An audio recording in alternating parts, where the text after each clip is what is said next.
হাদিসের নির্দেশ। মুহাম্মদ সাল্লাল্লাহু আলাইহি ওয়াসাল্লাম বলেছেন, মায়ের পায়ের নিচে সন্তানের মায়ের পায়ের নিচে সন্তানের জান্নাত। কত বড় গুরুত্ব দেওয়া হয়েছে। মা যেমনই হোক না কেন, অনেক সব মা যে ভালো এমন না, তারপরেও মার সঙ্গে কী করা যাবে না, খারাপ আচরণ করা যাবে না। তারা অনেক সময় না বুঝে অনেক কিছু বলতে পারে। নিজেকে সংবেদনশীল হতে হবে, মানে সংযমী হতে হবে। এই জিনিসটা কিন্তু আমরা পারি না। এই জিনিসটা আমরা পারি না, যে মানে মহাব্বতের খাতিরে যে মা আমার গেলে না, আমি গেলাম, অসুবিধা কোনো কিছু না। কিন্তু এখানে গুরুত্ব বোঝানোর জন্য বলা হইতেছে যে মায়ের পায়ের নিচে সন্তানের জান্নাত। এটা আল্লাহ রসুলের হাদিস। আর এক হাদিসে এসেছে, একজন ব্যক্তি জিজ্ঞেস করলেন, হে আল্লাহর রসুল, আমার উত্তম আচরণের সবচেয়ে বেশি হকদার কে?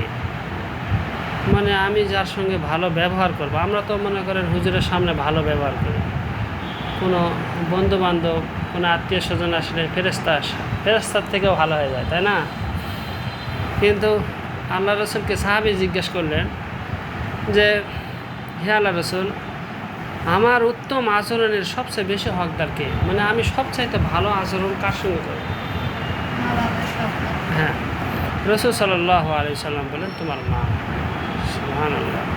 কিন্তু আমরা দেখা গেল যে সবচাইতে খারাপ আচরণ করলে কার সঙ্গে করি? মায়ের সঙ্গে। কারণ সব সময় যে তার সঙ্গে থাকা হয়, পড়াশোনা বাদে যেই সময়টা আমরা কাটাই, যারা আবাসিক থাকে তাদের কথা বেরোয়।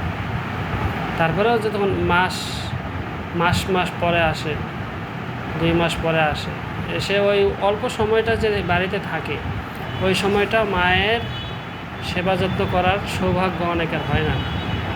মা চান যে সন্তান আসছে একটু খেদমত করুক, বা খোঁজ খবর নেক, বা কাজে হেল্প করুক, বা কোনো কিছু লাগতেছে কিনা এনে দেখ। এই জিনিসটা মায়ে বলতে চান না, যে সন্তান আবার মহাব্বতের সন্তান। বলতে গেলে কেমন যেন কোনো কাজ না করে যেন বসে থাকে, আর খাবারটা যেন তুলে দিতে পারে, এইরকম পিতামাতার মানে মন মানসিকতা। কিন্তু এখানে কি বলতেছেন যে আচরণের সবচেয়ে বেশি হকদার কে? রাসূল সাল্লাল্লাহু আলাইহি ওয়াসাল্লাম বলেন, তোমার মা। তিনি আবার জিজ্ঞেস করলেন, তারপর কে? তিনি বললেন যে তোমার মা। দেখছেন, 2 বার জিজ্ঞেস করার পরেও বললেন যে তোমার মা। আবার জিজ্ঞেস করলেন, তারপরে কে? বললেন যে তোমার মা। তারপরে বললেন যে কে? তারপরে আবার জিজ্ঞেস করেছেন, তারপরে বললেন যে তোমার বাবা।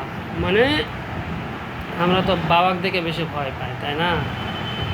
বাবা ধমক দিবে, পুরুষ মানুষ, ধপ করে ধরলে কি আমরা নড়তে পারবে না।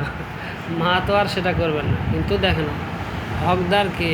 মানে ভালো আচরণ, নম্র ভদ্র, কার সামনে বেশি হতে হবে, এটা আসে ভয়ের জন্য না। এটা হচ্ছে আমাদের ব্যক্তিগত একটা বিষয়, যে আমরা নিজের থেকে সেটা করতে হবে। এটা ভয় ভীতি দেখে আমাদের হুজুররা যেমন, বা শিক্ষকেরা যেমন, সব শিক্ষক না, যে মারধর করে, অনেকে চাপের মধ্যে ফেলে, অনেকে মানে নিয়ন্ত্রণ করে, বেয়াদবি কোনো কিছু করাই যাবে না, এমন একটা পরিস্থিতি।